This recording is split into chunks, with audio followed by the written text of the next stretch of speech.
Salut à tous, comme l'an dernier, BX1 s'associe à la Nuit Positive, un grand concert organisé par Execo, avec un objectif, faire de la prévention et lutter contre la recrudescence du VIH.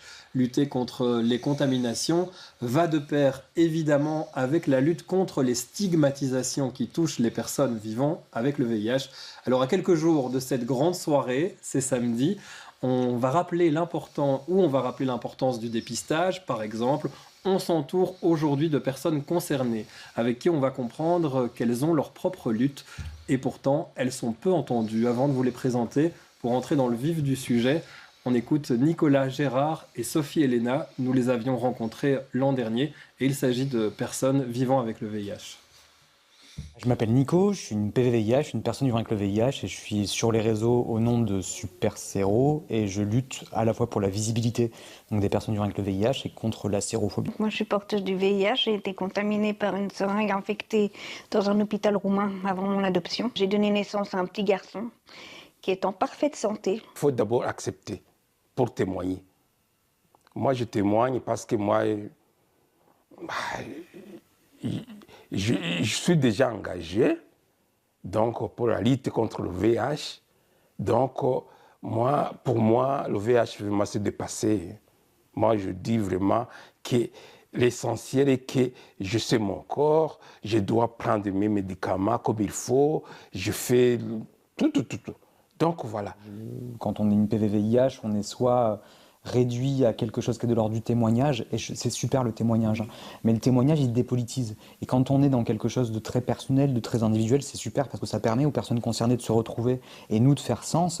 Mais d'un point de vue, je pense, de la lutte sociale, on n'est pas politisé. C'est-à-dire qu'à tout moment, on peut te dire « oui, mais ça, c'est ton avis, c'est ton ressentiment, c'est ton expérience, c'est pas les personnes séropositives, c'est toi ». Je ne peux pas accepter quelqu'un qui discrimine quelqu'un ou qui me discrimine. Ça, je ne peux pas accepter. Il y a les gens, il y a des gens qui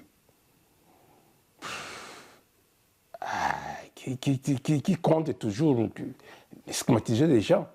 J'aimerais pouvoir transmettre le message que non seulement on peut avoir des enfants en étant séropositif et que ces enfants sont séronégatifs, ça c'est vraiment un message que je transmets.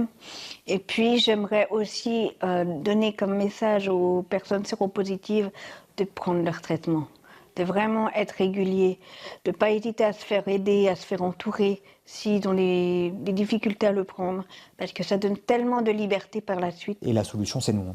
La solution, c'est les personnes séropositives, parce que c'est les dépistés, hein. Nous, on est les dépistés de l'histoire, on est ceux qui brisons les chaînes de transmission. Donc tant que les gens nous haïront plutôt que de nous célébrer, ils feront de la merde pendant les périodes d'épidémie. Le jour où ils comprendront qu'il faudra nous célébrer et nous protéger, là, on aura gagné. Et c'est un peu ça l'idée de cette émission Vous célébrez. Bonsoir François Vaiana. C'est ça. Vous êtes Nino Uncut sur scène. On vous a vu l'an dernier à la Nuit Positive. Vous avez performé 2 de vos morceaux. Et puis vous organisez un festival, c'est pour ça que vous êtes là. Ce sera le lendemain de la Nuit Positive, dimanche. Ça s'appelle Artist Against Stigma. C'est dans la même idée, essayer de contrer la stigmatisation envers les personnes qui portent le VIH. Exactement, c'est un festival qui donne parole aux artistes qui vivent ou qui travaillent sur les sujets du VIH. C'est une manière d'amener l'humain, d'amener l'émotionnel et d'amener aussi le vécu à la conversation. Parce qu'en général, on parle beaucoup d'avancées médicales ou de plein de choses à ce niveau-là par rapport au VIH, mais finalement très peu par rapport à l'humain et aussi ce que ça représente et ce que c'est le VIH aujourd'hui en 2025. Ce sera votre programme de dimanche, on aura l'occasion d'en reparler dans cette émission. Nina Solange-Rose, bonjour, merci d'être avec nous. Merci. Vous avez déjà performé lors de ce festival Artist Against Stigma. Exactement, à la première édition. On vous connaît aussi parce que vous êtes un petit peu, on l'a dit en préparant cette émission, la femme transgenre qui a représenté la lutte contre le VIH, parce que vous avez fait une campagne pour AIDS il y a quelques années, donc l'association française. Ça vous a vraiment mise en lumière à ce moment-là pour représenter une minorité dans cette lutte qui est celle des femmes transgenres portant le VIH. Oui, alors tout d'abord, merci de m'inviter, ça fait extrêmement plaisir et on est entouré de belles personnes. Je voulais dire, oui, donc moi j'ai fait la campagne de AIDS pour l'année 2021. Donc décembre 2021, c'est une campagne qui a eu un grand rayonnement communicatif. Et à vrai dire, moi, je ne savais pas trop que j'étais la première femme trans à faire une campagne de cette envergure en Europe. Vous étiez dans les métros en France, etc. J'avais maté dans les métros, j'ai fait des interviews pour Tétu, j'ai fait Marie-Claire, enfin j'ai fait plusieurs magazines. Et j'étais très jeune, j'avais 22, 23 ans, j'étais à quelques mois du début de ma transition médicale. Là, avec le recul, je me rends compte de ce que j'ai fait, de tout ce que j'ai fait, mais quand on a 22, 23 ans, on y va juste avec l'idée, en fait, il faut le faire parce qu'en fait, je ne voyais pas de personnes comme moi parler de ce que c'est de vivre avec le VIH et je me sentais très seule. Et en fait, toujours maintenant, il y a une communauté qui me suit et qui m'envoie des messages. C'est pour ça que vous revenez aujourd'hui sur ce plateau.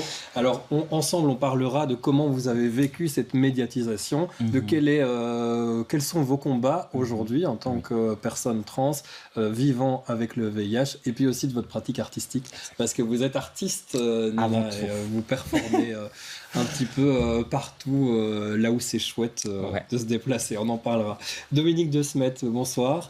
Bonsoir. Vous étiez une des témoins de la Nuit Positive l'an dernier. Je vous avais rencontré, on avait pris le temps de discuter, et puis on avait entendu une partie de votre parole. Qu'est-ce que ça vous avait fait, vous, cette soirée consacrée à la lutte contre le VIH qui se voulait l'an dernier festif, cette année aussi, avec des artistes qui viennent chanter. Comment vous l'aviez vécu à l'époque? Mais écoutez, moi, comme j'ai 75 ans et 41 ans de contamination au VIH, alors c'est vrai que dans ma vie, j'ai eu des périodes de secret, des périodes de le dire à certaines personnes. Et puis, ça ne fait que 3 ans que j'en parle publiquement et ça m'a fait vraiment du bien de pouvoir tout à fait réintégrer, disons, la société et le monde entier, s'il faut, avec cette problématique. Parce que sur 40 ans, en fait, je suis passée par toutes sortes de périodes où le secret signifiait garder un travail, le secret signifiait protéger mon fils ou mes petits-enfants. Donc voilà, aujourd'hui, c'est une affaire publique et j'en suis très heureuse parce que depuis lors, j'ai fait plein de connaissances de personnes formidables et voilà, j'en suis très heureuse. Merci de m'avoir invitée l'année passée. Avec plaisir. Merci d'être ici présente et d'accepter de témoigner, de porter un peu ce fardeau ou pas. On en parlera avec vous. Qu'est le témoignage? Est-ce qu'il est important? Est-ce que les médias le voient de la mauvaise manière? Et je vous entendrai tous là-dessus. Mais avant ça, je vous présente Matteo Seda. Chorégraphe, danseur, artiste. Vous êtes bientôt à la Balsamine, Matteo, avec un spectacle qui parle de vous, entre autres, mais aussi d'une histoire qui parle du VIH. Oui, c'est un spectacle qui s'appelle Fuck Me Blind. Et comme tu as dit, on va performer la prochaine année, en mars. Mais c'est au mois de mars. Ouais, le 10, 11, 12, 13, 14, à la Balsamine avec une programmation de Charleroi. Les places sont déjà disponibles. Oui. C'est un spectacle, c'est un spectacle personnel. On va voir, avant que vous en parlez, on va peut-être voir le teaser de ce spectacle. Comme ça, on rentre dans l'ambiance et on va vite comprendre ce que vous avez à nous dire.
Et voilà, comme ça, vous êtes dans l'ambiance. Matteo Seda, c'est une petite partie de ce spectacle, mais on comprend bien l'intention. Mais quelle est l'intention? Qu'est-ce que vous avez voulu raconter? C'est une performance qui elle est inspirée du dernier film de Derek Jarman, Blue, qu'il a fait peu de temps avant sa mort à cause du sida. Et le film s'est connu par son écran totalement bleu qui représente la fin de sa vie artistique et personnelle et son combat avec la maladie. Et donc, pour moi, j'ai transformé cette expérience avec ce spectacle qui veut créer une expérience hypnotique et sensorielle. Ça, on l'a senti. En une minute, on l'a senti. C'est un peu un proche. Comme, quand tu regardes les films, c'est tu as cette expérience. Oui, c'est aussi une expérience, ce film. C'est un plan fixe, c'est très expérimental, en effet. Avec des mouvements rotatifs où les danseurs, moi et Marco Labellarte, partagent le même poids de rotation. Et avec la musique de Guillaume Megrelishvili et les dispositifs lumineux de Margherita Scalisi, on va renforcer cette expérience. Et bien sûr, le spectacle parle de la contraste de l'éros et le thanatos, donc de la pulsion érotique et mortelle. Et ça, c'est quelque chose que vous aviez aussi repéré dans le film? Oui, bien sûr, beaucoup. Tu regardes ce film, tu comprends que Derek, les artistes, il va mourir. Avec la mort proche, la puissance de la mort, de l'éros, de la création artistique, il va grow, il va grandir. Et donc, il y a des émotions contrastées. Oui. Ouais. Et je voudrais que les spectateurs vivent cette émotion, celle qu'ont sur les artistes pendant cette période des années 80 et 90. Ouais, c'est important pour vous de se souvenir du passé quand on parle de la lutte contre le VIH, de se rappeler ce qu'il y avait dans ces années que vous avez connues, vous, Dominique, à l'époque, que vous avez peut-être moins connu, Rose et François. Mais je me souviens, l'an dernier, vous me disiez aussi l'importance pour vous de se rappeler du passé.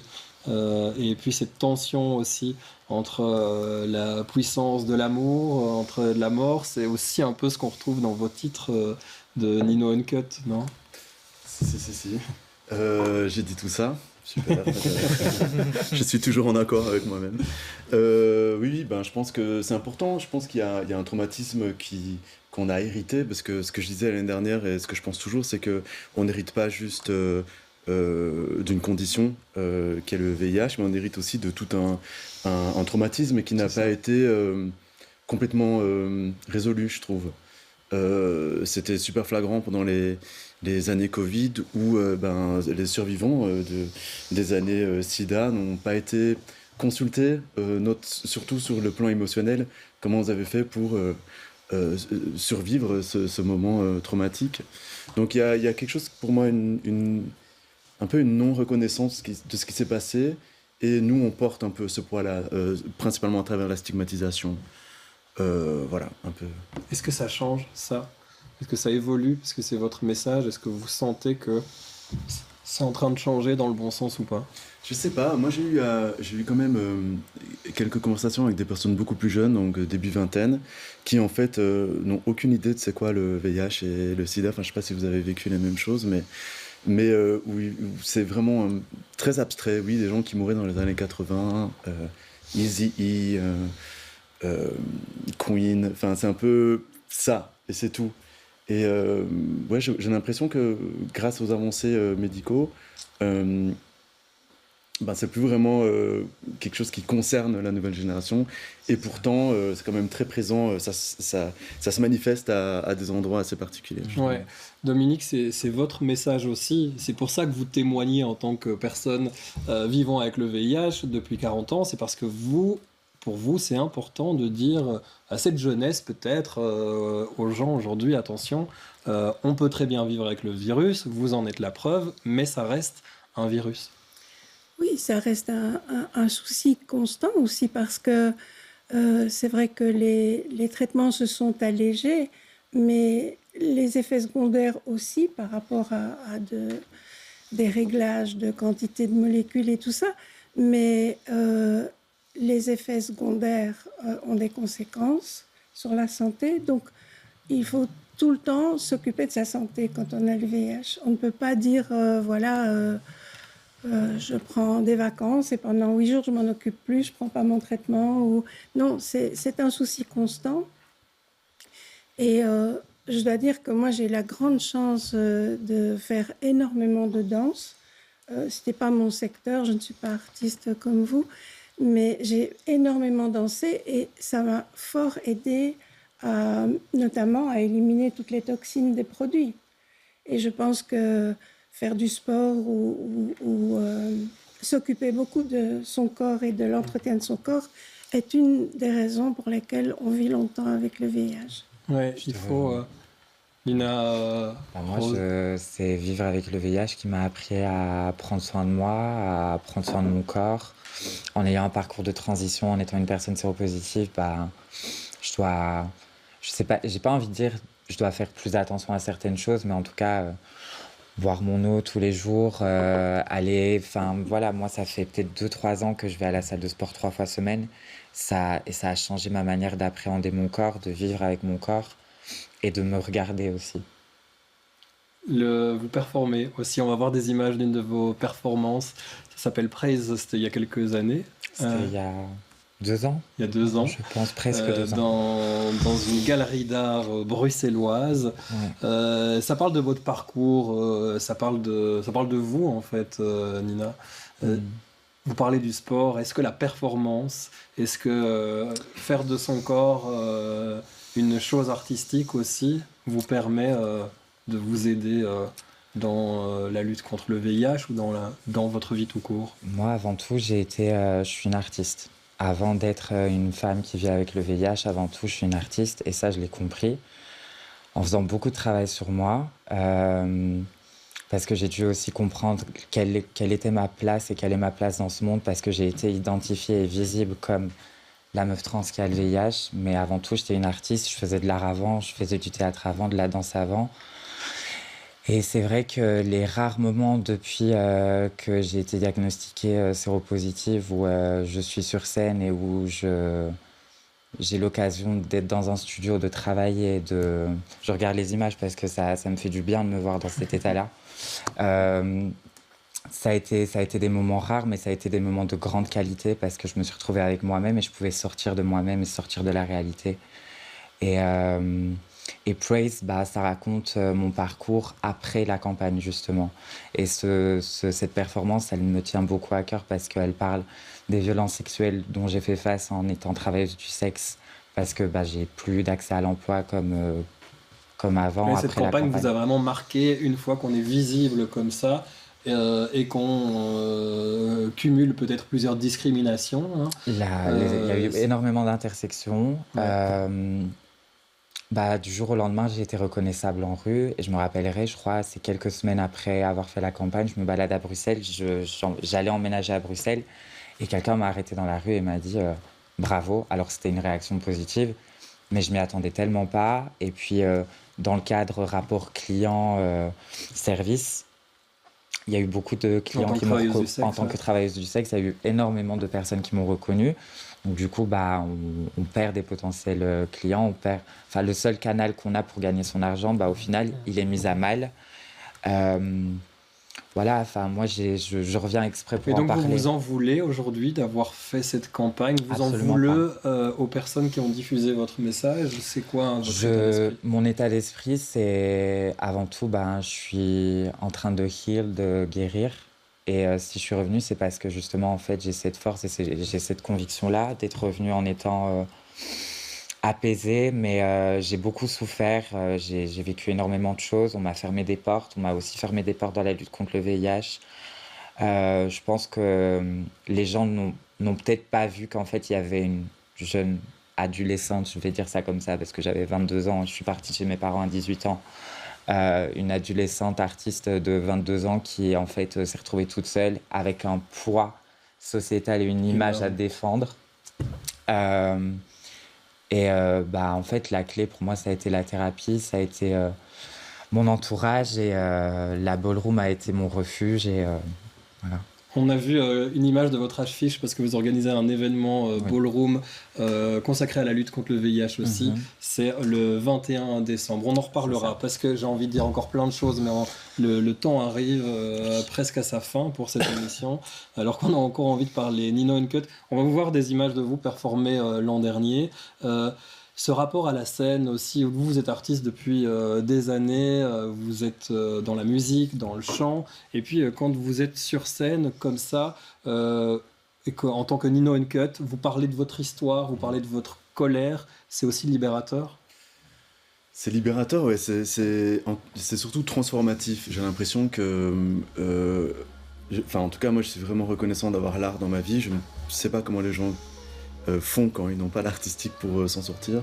Mais grâce à l'artistique, on prend un moment pour mettre en beauté quelque part un vécu qui est assez difficile et qui peut être moche par moments. Et c'est se dire comment on peut transformer ça en quelque chose de beau pour l'aimer en fait. Et aimer cette part de soi. Et donc je dirais que le passage à la scène, le passage à l'écriture, tout ça, ça participe à la transformation en fait. Où tu passes d'un état A à un état B, où tu te sens mieux par après. Après, je pense, on en parlait tout à l'heure en backstage, ça reste toujours un moment prenant et difficile. Et quand on a fini la performance, on a vraiment besoin d'un moment de care, comme tu disais, ou un moment pour healing et pour soi et se retrouver. Je pense, même parce si on le fait souvent, c'est une exposition, c'est une mise à nu, voilà. c'est être confronté à des traumatismes personnels, sociétals, comme vous disiez. C'est quand même une mise à nu publique. Enfin, je veux dire, c'est quelque chose, quoi, de pouvoir venir sur scène et parler vraiment de son intimité, et puis essayer de trouver une manière de le rendre universel, et que ce soit pas juste un ego trip, mais que ce soit aussi quelque chose de partager une forme d'intimité. Ouais, c'est pas un exercice qui est évident. Mais en tout cas, ça visibilise aussi les gens qui vivent avec le VIH, et ça, je sais que c'est important. Donc merci pour ça, en tout cas, à tous les quatre, pour témoigner. C'est pas fini, on a encore des choses à se dire. Ça faisait presque la fin. Là, mais Dominique, vous parliez du message que vous adressiez aux jeunes tout à l'heure. Vous, après cette expérience-là, qu'est-ce que vous en tirez de vos quelques années de lutte personnelle et puis parfois plus publique contre la maladie aujourd'hui? Vous vous sentez comment mentalement? Je pense que ce qui m'a le plus aidé, c'est de pouvoir continuer à travailler, être accueillie dans une famille, avoir des amis qui m'aiment et pouvoir surtout continuer à travailler, parce qu'en fait je travaillais dans le secteur de la santé mentale sur la question de la discrimination des personnes psychiatrisées. Et donc j'ai continué à travailler sur une discrimination qui n'était pas celle que j'allais éventuellement subir plus tard. Mais évidemment, ça fait miroir. Ouais. Ça m'a fort aidé. Et donc par ailleurs, ne pas banaliser au nom de certaines découvertes actuelles dont on se félicite, hein, bien sûr, bravo à la recherche médicale, mais ne pas banaliser le fait que ce virus est toujours indestructible et que donc le contacter, c'est l'avoir en soi tous les jours et ad vitam aeternam tant qu'on n'a pas trouvé autre chose. Donc c'est vrai que les jeunes, surtout, ne banalisez pas cette chose-là. C'est dangereux, c'est invalidant, et même si on survit avec beaucoup de dégâts dans le corps dont il faut s'occuper tous les jours. Et voilà, pour vivre longtemps, il faut s'en occuper. Ouais. Faites du sport. Donc, savoir écouter son corps, ça c'est ce que vous disiez avant. Mathéo, un message que vous voudriez faire passer, vous, votre pratique artistique, elle s'éloigne parfois de votre activisme, mais les deux sont liés ou pas? Comment Pour moi, pratique artistique, pas. Ce n'est pas lié directement. Parce que je veux que le spectateur entre dans un univers. Il est libre de vivre un univers. Mais bien sûr, mon pratique commence avec une histoire politique, artistique du SIDA. Mais quand on va utiliser l'espace théâtral, il se transforme pour quelque chose plus universel. Il n'y a pas de message précis, mais peut-être que je fais beaucoup. Je regarde le passé pour comprendre comment vivre le présent. Ouais. Bah, pas spécifiquement pour le sida, mais pour toute... Oui, dans votre partie artistique, même pour la danse. Pour la danse, mais Ouais. aussi pour regarder aujourd'hui les problèmes politiques qu'on a. Ouais. qu'on a. Donc c'est plus un... Avoir une lecture du passé, la retraduire dans le présent, et c'est à ça aussi que sert votre Exactement. Et donc travail. peut-être pour les nouvelles générations, c'est important de savoir qu'est-ce qu'il passait. Ouais. On arrive à la fin de cette émission. Encore un mot, on va essayer chez tout le monde rapidement. Nina, si vous aviez un message à faire passer aux personnes séronégatives et un message à faire passer aux personnes séropositives, qu'est-ce que vous auriez envie de leur dire ? Aux personnes séronégatives, j'ai envie de leur dire que, en fait, ça nous concerne tous. Donc, informez-vous. Je le dirai jamais assez, ça, il faut s'informer. Et surtout, si vous avez une personne qui est dans votre entourage, vient d'apprendre son diagnostic ou qui est séropositive, pensez à elle avant de penser à vos feelings et essayez de prendre soin d'elle. Parce qu'en fait, on a besoin d'amour, on a besoin de soutien. Et aux personnes qui vivent avec le VIH et qui viennent de le découvrir, et j'ai envie de... Je vais peut-être plus m'adresser justement à ma génération, qui est la génération qui a l'air un peu de prendre ça à la légère, parce que moi, je suis entourée de plus jeunes. Et c'est vraiment... informez-vous aussi, essayez de comprendre d'où on vient pour savoir qu'est-ce qu'on en fait. Moi, ça a été mon objectif numéro 1, et je vous dirais, si vous venez de contracter le VIH, ça va aller. Il y a un traitement. Vous allez peut-être avoir mal, mais ça va aller, et ne laissez jamais personne vous dire que vous n'avez pas de valeur ou que votre valeur est moindre parce que vous êtes porteur de ce virus. Votre existence, elle est belle, elle sera toujours belle, et vous accomplirez tout ce que vous aurez envie d'accomplir. Je crois que ça clôture bien, on a encore envie de dire plein de choses. Un mot peut-être, allez, il me reste maximum 15 secondes par personne. François. 15 secondes pour dire attention pour qui vous votez, parce que avec tous les choix qui se font au niveau de la géopolitique internationale, il y a des coupes budgétaires pour les personnes qui vivent avec le VIH en dehors de l'Europe, que nous, on a la chance de pouvoir parler comme ça et de pouvoir se soigner et de se concentrer sur être en vie et qu'est-ce qu'on va faire de notre vie, mais que c'est pas le cas au niveau international, qu'avec les coupes budgétaires qu'il y a eu, il y a plein de gens en Afrique et en Asie qui vont retourner dans les années 80 et 90. Et que ça peut avoir arriver bien ici. ça en tête, et surtout que ça peut arriver ici. C'est ce que vous me disiez aussi en préparant cette émission. Tout n'est pas gagné, évidemment. Des reculs sont possibles, probables. Et c'est pour ça que c'est important de continuer cette lutte.